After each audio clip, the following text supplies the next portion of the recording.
봄 기운이 완연합니다. 극단으로 치닫던 한반도 상황에도 봄 기운이, 봄 바람이 불어오고 있습니다. 그래서 오늘 함께 어우러지는 모습을 담은 노래 홀로 아리랑을 우리가 찬송으로 이렇게 불러봤습니다. 부르다가 울컥하네요. 독도 이야기가 나오는데 평창 올림픽 때 남북 단일팀이 이렇게 공동 입장을 했었는데 이번 패럴림픽에는 공동 입장을 하지 않는다고 그래요. 그래서 왜 그런 일이 벌어졌나 했더니 북한이 한반도기에 독도를 뺀 그런 한반도 길을 들고 입장하는 것은 용납할 수 없다. 강력하게 항의를 했고 정치적인 사안으로 이걸 만드는 일본 때문에 결국은 안 됐죠? 예, 그래서 그랬다는 얘기를 보고 야, 북한이 이렇게 세게 나오고 있고 독도를 우리 국토의 한 부분을 생각하고 있구나 하는 생각을 하면서 잠시 울컥한 마음이 그렇게 들었습니다.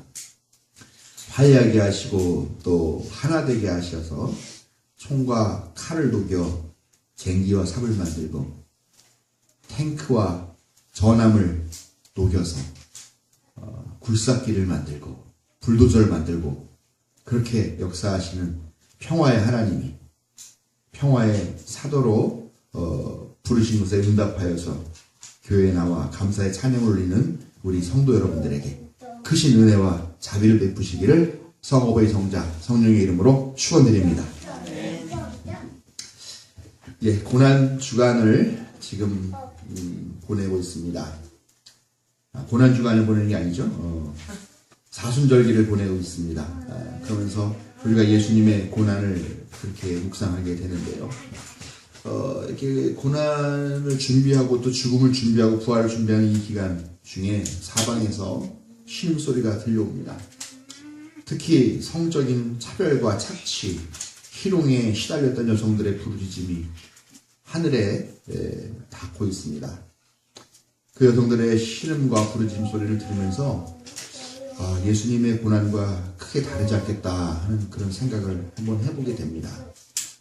여러 가지 부작용도 있는 것이 사실입니다만 그러나 결국은 그들의 아픔 또 그들의 모든 고난들을 드러내놓고 이것을 고치고자 외치는 그 목소리가 결국은 세계의 구원 또 인류의 성숙을 위한 그런 십자가의 고난으로 열매 맺게 되지 않을까 하는 생각을 하면서 응원과 또 기도를 함께 해보게 됩니다. 여러분들도 지금 어떻게 보면 참 안타까운 일들도 생기고 있고 하지만 또 뭐 당사자들이 겪었을 그런 고난과 고통들을 기억하면서 무엇이 정말 하나님께서 원하시는 길인가 하는 걸 생각하면서 같이 마음을 모아주시기 부탁을 드립니다.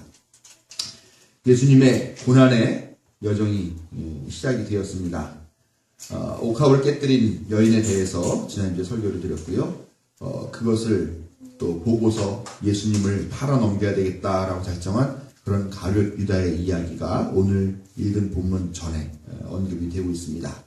예수님은 마지막 유월절 식사를 나누기 위해서 제자들을 시켜서 큰 다락방을 구해라 하고 말씀을 하시고 결국 큰 다락방을 구해서 함께 식사 자리를 오늘 읽은 말씀을 하고 계십니다.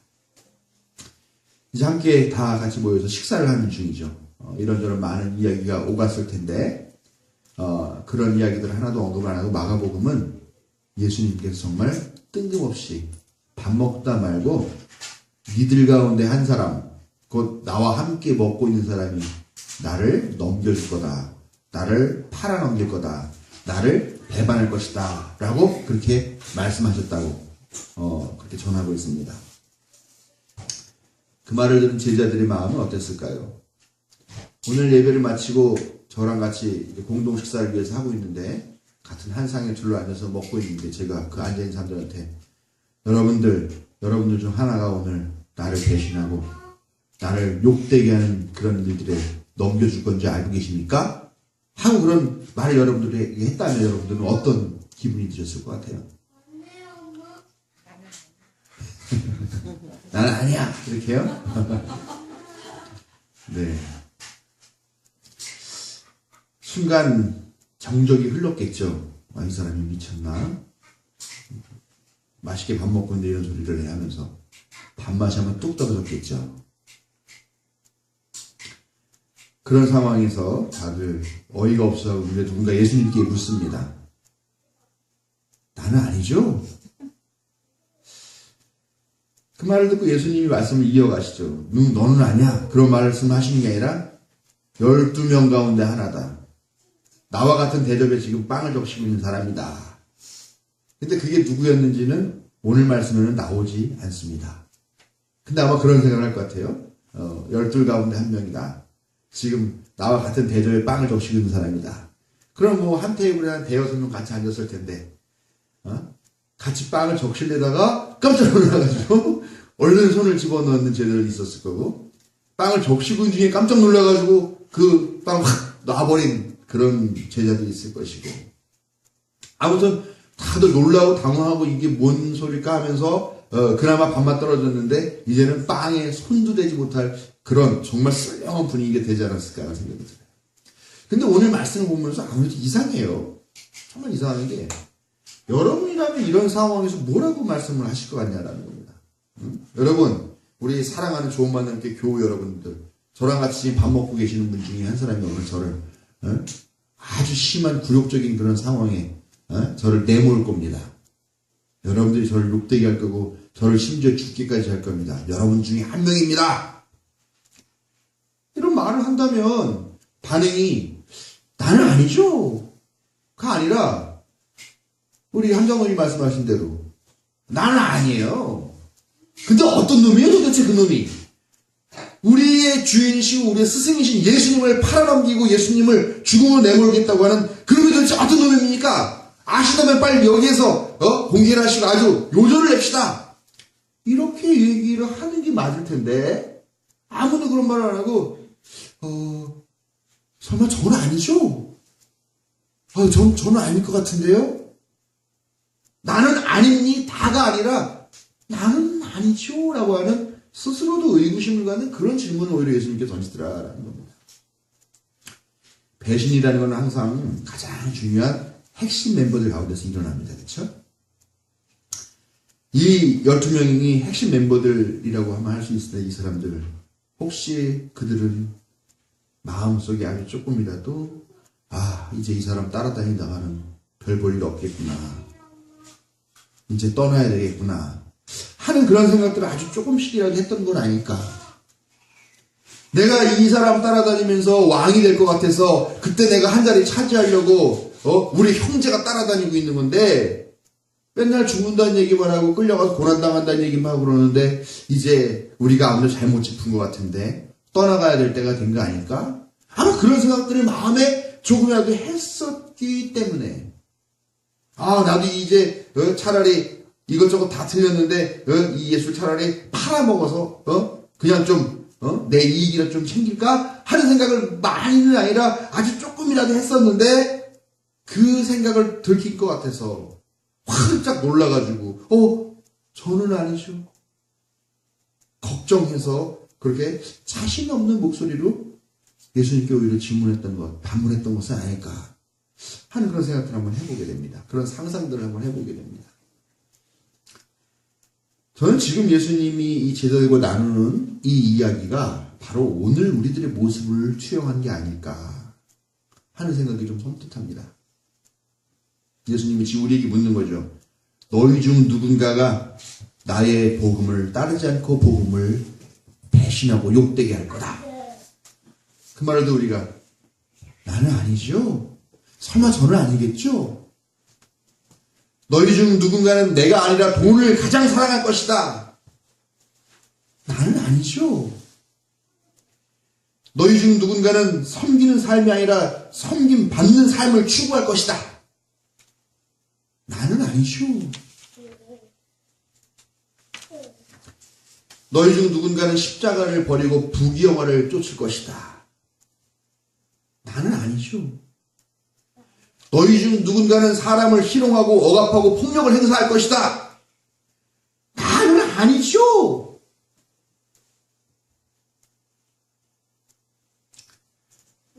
우리는 더욱 든든한 믿음의 성장이 필요합니다. 나는 아니지요가 아니라 나는 아닙니다 라고 말할 수 있는 이런 신자로 성장하시기를, 이런 든든한 믿음의 교우들로 성장하시기를 주님의 이름으로 부탁을 드립니다.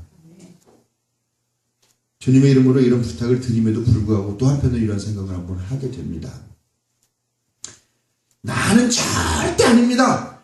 나는 절대 그럴 일이 없습니다 라고 아주 자신 있게 말할 수 있는 것은 과연 좋은 신앙일까? 오늘 설교 횡설설 하고 있죠? 그렇게 하랬다가 또 그게 좋은 신앙이냐라고 묻고 있습니다. 예수님이 너희들 중에 한 사람이 나를 오늘 넘겨줄 것이다. 나랑 같이 빵을 그릇에 담고 있는, 적시고 있는 사람이다 라고 이렇게 이야기를 하고 계실 때 당당했던 사람이 한 사람이 있었습니다. 전혀 안 그런 척하는 사람이 한 사람이 있었습니다. 전혀 동요하지 않은 사람이 한 사람이 있었습니다. 바로 예수님을 은 30냥에 팔아먹으려고 그렇게 합의를 보고 온 가룟유다죠. 가룟유다는 그의 행위를 부끄럽게 여기지 않았습니다. 양심에 찔린다고 여기지 않았습니다. 확신했어요. 그래서 실천으로 옮긴 겁니다. 왜 그러냐? 가룟유다는 예수님이 세상을 구원해주고 로마를 쫓아내고 가난한 사람들을 살만한 세상으로 만들어주고 할 그런 사람으로 생각을 했어요. 그런데 따라다녀 보니까 오히려 힘과 파워를 가지고 독립을 쟁취하겠다는 얘기를 하는 것이 아니라 끌려가는, 도살장으로 끌려가는 어린 양과 같은 그런 모습을 보여주고 있었던 거죠. 유다가 봤을 때 예수는 구세주가 아니었어요. 300데나리온에 팔 수 있는, 약 2천만 원에 팔 수 있는 그 비싼 향유를 팔아서 가난한 사람 도와줘야 되는데 예수님은 그거를 자기 머리에다 바르고 있는 그 여인을 제지하지 않았고 오히려 그 여자를 두둔했어요. 아, 이 사람은 빈민들을 구제할 그럴 사람이 아니었구나. 이 사람은 오히려 나의 믿음, 나의 기대를 저버린, 나를 배신한 사람이고 어떻게 보면은 사기꾼이겠구나. 가룟유다는 확실하게 예수님을 그렇게 생각했던 것이죠. 그는 나는 아니지요 라는 그 질문을 할 수가 없었을 겁니다. 왜냐하면 그가 이미 그런 예수님을 팔아넘길 계획을 세우고 있었기 때문에 그런 질문을 할 턱이 없었겠죠. 오히려 그는 당당했습니다. 오히려 그는 자신의 일이 진짜로 민족을 위해서 이스라엘을 위해서 중요한 일이라고 생각하면서 그 일을 실천해 나갔습니다. 예수님이 고난을 당하고 죽임을 당하면 제자들이 다 도망갈 거라고 그렇게 얘기를 했어요. 그랬더니 제자들 중에 맞아요 예수님. 예수님이 그렇게 되면 전 도망갈 겁니다. 전 예수님을 배신할 겁니다. 라고 말한 제자가 몇 명 정도 있을 것 같습니까? 12명 중에. 사실 단 한 명도 없었습니다. 다 죽기까지 예수님을 따르겠습니다. 어떤 사람은 야 지금 가서 함께 죽자 이렇게 막 외치는 그런 제자들도 있었습니다. 예수님이 베드로에게 너는 오늘 밤에 나를 3번 부인할 거다라고 말하자 베드로는 뭐라고 하냐, 예수님과 함께 죽으면 죽었지 저는 절대 그런 일이 없을 겁니다 라고 아주 단호하게 맹세하면서 말했습니다. 그러나 결과는 어떻게 됐죠? 그렇게 자신만만하고 그렇게 당당했고 그렇게 확신에 차서 말했던 그 제자들은 결국 다 도망쳤고 다 외면하고 다 부인하고 결국은 다 숨어들고 흩어졌다라는 것입니다. 그들의 확신은 다 어디 갔을까요? 오늘 읽은 21절 말씀 보면은 뭐라 그러시냐, 그 사람은 아예 태어나지 않았더라면 자기에게 좋았을 것이다. 죽음보다 못한 삶입니다. 아예 없는 것보다도 못한 삶입니다. 아예 태어나지 않았으면 좋았을 만한 그런 삶입니다. 그거를 귀태 그렇게 얘기하는 정치인들도 있었죠. 그 자신도 멸망의 길로 가고 다른 사람도 멸망의 길로 몰고 가는 그런 사람들, 확신에 찬 사람들, 자기는 틀릴 리가 없다고 생각하는 이런 사람들이라는 거죠. 그런데 그 사람들이 사실은 세계를 병들게 하고 타인을 아프게 하는 일들 합니다. 이들은 언제나 자신만만하고 의기양양하고 자신은 절대 틀릴 리가 없다고, 나의 믿음이 가장 좋다고 그렇게 생각하는 사람들이었다는 것입니다. 예수님이 태어나시고 또 돌아가신 성지인 예루살렘을 수호하자라는 명목으로 십자군 전쟁을 일으킨 중세 기독교 지도자들, 민족 우월 의식으로 유태인들을 저열하다고 보고 가스실로 몰아넣은 히틀러, 공산주의 사상을 신봉하면서 수많은 사람들을 오히려 그 공산주의 사상으로 죽이고 억압한 스탈린, 권력을 좇아서 일본 제국주의와 좌파 우파를 번갈아 가다가 결국 민주화의 열망으로 일어난 4.19 혁명을 5.16 군합발로 짓밟고 권력을 찬탈한 박정희, 역시 권력이 장땡, 권력이 진리라고 하는 맹신으로 12.12 쿠데타를 일으키고 광주 학살을 자행한 전두환 일파 같은 이런 사람들이야말로 확신범이라는 거죠. 내가 맞다. 나는 틀릴 리가 없다. 내가 생각하는 것이 최고다.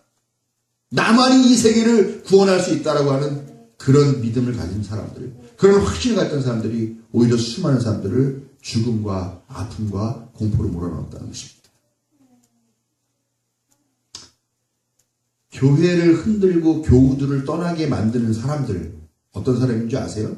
아마 여기는 뭐 이 교회 저 교회 다 돌아다녀 보시다가 지긋지긋해서 이 교회 안 가 그러다가 야 여기는 괜찮구나 해서 오신 분들, 그리고 뿌리 내신 분들이 참 많을 것 같습니다.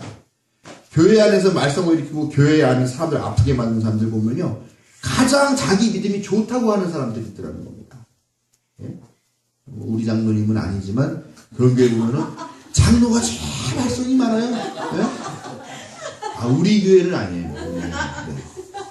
그래가지고 장로가 사람들 정죄하고 막 뭐라 그러고. 네? 교회는 어떻습니까? 지금 교회를, 한국교회 전체를 부끄럽게 하고 손가락을 밖에 하는 교회는 어떤 교회입니까? 한국에서 가장 크다는 교회들이에요. 가장 많은 교인들이 다닌다는, 많이 모인다는 그런 교회입니다. 가장 유명한 목사가 있다는 그런 교회가 아닙니까? 차라리 나지 않았으면 좋았을 것 같은 사람들, 차라리 세워지지 않았으면 좋았을 것 같은 그런 교회들은 절대 나는 아니야, 내가 맞아, 내가 틀릴 리가 없어라는 그런 확신을 가지고 있으면서 나는 아니죠. 그럴 때 바로 너야 임마 그러면서 막 손가락질하고 산대질하고 하는 그런 사람들과 그런 교회들이더라라는 것입니다. 그런 사람들이 아프게 하고 굴림하고 정죄하고 폭행하지만 자신들은 가해자라는 생각을 단 한 번도 하지 않습니다. 그들의 가해는 타인에게만이 아니라 자신들의 영혼까지도 병들게 하는 그런 악의 힘을 결코 깨닫지 못합니다. 이들에게는 나는 아니지요 라고 하는 확신 없이 떨리는 그런 질문 자체가, 그런 질문을 하는 사람들이 정죄의 대상이고 처벌의 대상일 수밖에 없다는 것입니다. 나는 아니지요 라고 하는 이 부끄럽고 떨리고 두려운 질문 앞에 선 우리 자신들을 보기를 원합니다. 그 질문이 있기 때문에 우리는 오늘도 여전히 연약한 존재로 예수님 앞에, 하나님 앞에 설 수 있는 게 아닐까 하는 그런 생각을 한번 해보게 됩니다. 환자에게 의사가 필요하죠. 나는 죄인들을 위하여 여기 왔다라고 예수님 말씀하셨습니다. 당혹감 때문에, 부끄러움 때문에, 양심의 찔림 때문에 확신이 없는 그 자신의 모습이 너무나 쪽팔리고 미안해서 나는 아니죠 라고 질문하면서 밥맛이 다 떨어진 이 제자들한테 이런 확신 없는 질문밖에 하지 못하는 이 제자들에게 예수님은 이어 말씀하십니다. 밥의 의미를 새롭게 정의를 해주세요. 밥맛 다 떨어졌는데 밥을 새롭게. 오늘 읽은 말씀 다음에 나오는 말씀이 뭐냐면요, 떡을 떼어주시면서 이것은 나의 몸이다. 그리고 또 포도주를 주면서 이 포도주는 많은 사람을 위하는 내 약속의 피다. 밥맛 다 떨어지게 해놓고서 내 몸과 내 피를 나눠주시는 이 말씀을 전혀 뜻밖의 말씀을 하고 계신다. 난 아니죠 설마. 이 질문을 했다라는 그 자체만으로도 이미 그 사람들은 그 거룩한 떡과 그 거룩한 포도주를 받을 자격이 없는 존재라는 게 증명되지 않았습니까? 그럼에도 불구하고 예수님은 그렇게 자격 없다는 것이 증명된 사람들임에도 불구하고 기꺼이 자기 자신의 몸과 피를 예수님이 내어주셨다라는 겁니다. 그렇게 자신감 없고 그렇게 겸손하고 그렇게 확신 없고 당당함 없어 병들고 두려움에 찬 짐승 같은 그들의 모습이 오히려 예수님으로 하여금 그 자신을 기꺼이 내어줄 마음이 들게 하신 건 아니겠는가라는 겁니다. 오히려 그들이 더 예수님이 필요했던 존재라는 거죠. 우유부단하고 비겁하고 믿음 없는 자신 없는 그들이었기 때문에 오히려 예수님의 그 고난에 연대할 수 있었던 것은 또 아닐까. 그리고 그런 이들이었기 때문에 예수님의 만찬에 초대받은 것은 아닐까. 결국 예수님의 길을 좀 시간이 지났지만 따라간 것도 이 사람들이었습니다. 확신에 차서 예수님을 팔아넘겼던 유다는 결국 멸망의 길, 죽음의 길로 갔다는 것을 우리가 기억해야 되겠습니다. 오늘의 설교는 제 스스로에게나 여러분들에게나 이렇게 질문만 하다가 질문으로 끝나는 것 같습니다. 나는 아니지요? 이 질문이 저는 계속 마음에 남아요. 여러분들도 이 질문이 마음에 남았으면 좋겠습니다. 별로 칭찬할 만한 것도 없는 질문. 오히려 욕먹어도 싼 그런 말입니다. 그러나 그런 말, 그런 마음이 결국 예수님과의 하나됨으로 초대받았던 것은 아닌가 하는 이런 질문들을 한 주간 여러분들에게 좀 품어보시면 어떻겠는가 그렇게 제안을 합니다. 미투 운동 얘기를 할까 말까 지난주에 얘기를 했다가 너무 마음에 찔려가지고 설교 영상도 못 올리고 오늘도 해야 될까 말아야 될까 써놨는데 고민을 하다가 부끄러운 대로 또 저의 목대로 이야기를 한번 해보겠습니다. 미투 운동을 바라보면서 두 가지 종류의 사람들이 있는 것 같아요. 혹시 나는 괜찮은가? 혹시 나는 뭐 폭행이나 이런 건 아니라 할지라도 희롱을 하거나 차별을 하거나 하는 그런 마음들을 갖고 있었던 건 아닌가? 하면서 설마 나는 아니겠죠? 라고 하는 그런 질문을 던지고 있는 부류가 하나 있다면 또 하나는 나는 절대 아닙니다. 나는 억울합니다. 그 사람이 나를 지금 무고하고 있는 겁니다. 고소할 겁니다. 막 이렇게 말하면서 나는 절대 아니라고 말하는 그런 한 부류의 사람들이 있는 것 아니냐 봅니다. 한국 남성 중에 그 한 50대 정도 된 사람, 50대 정도에 된 물론 한국을 사는 아주 어린 친구들 말고 한국을 사는 모든 사람들 중에 정말 살면서 지금까지 성차별적인 말 한 번도 안 한 사람이 있을까요? 남자 중에. 성희롱에 해당할 수도 있는 그런 일을 안 해본 사람이 한 사람이나 있을까요?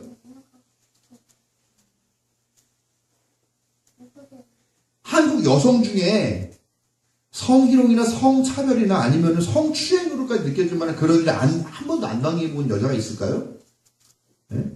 이번에 미투 얘기하니까 우리 집사람도 초등학교 선생님 자기가 너무 싫었다고 막 자기 몸을 뭐 이렇게 제가 볼 때는 어쨌건 만지면 안 되지만 상당히 기분 나쁠 수 있구나 그런 얘기를 하는데 다들 뭐 초등학교 다닐 때 그런 일들이 또 한두 번씩은 있지 않을까 하다못해 성차별적인 그런 이야기를 듣지 않았을까. 한국 사회가 그런 사회였던 거죠. 저는 한국 사회가 지난 동안 그런 사회였기 때문에 용서해야 된다라는 면죄부를 주자는 얘기가 아닙니다. 또 한국 남성들을 대신 변명해 주려고 하는 이야기도 아닙니다.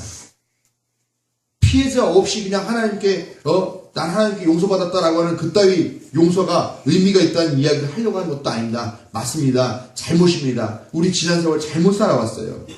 한국 사회가 그냥 돈 많이 벌고 부자 되고 하는 그것만 눈가리 뒤집혀가지고 달려오느라고 네? 정말 우리가 얼마나 인간답지 못한 삶을 사는지는 생각해보지 못하고 지금까지 왔던 거예요. 잘못했습니다. 반성해야 됩니다. 처벌받아야 할 사람 처벌받아야 되고 사과할 사람들 사과해야 됩니다. 그러나 앞으로 우리가 변화돼야 되겠죠.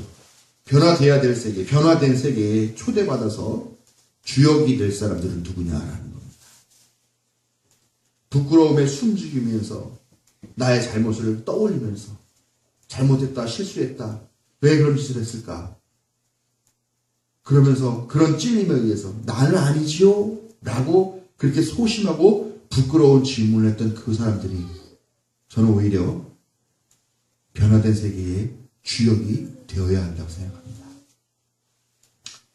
회개와 반성, 양심에 찔림이 있고 또 그런 것들로 부끄러워 가슴 아파하는 사람들에게 구원의 기회가 오는 줄로 믿으시기 바랍니다.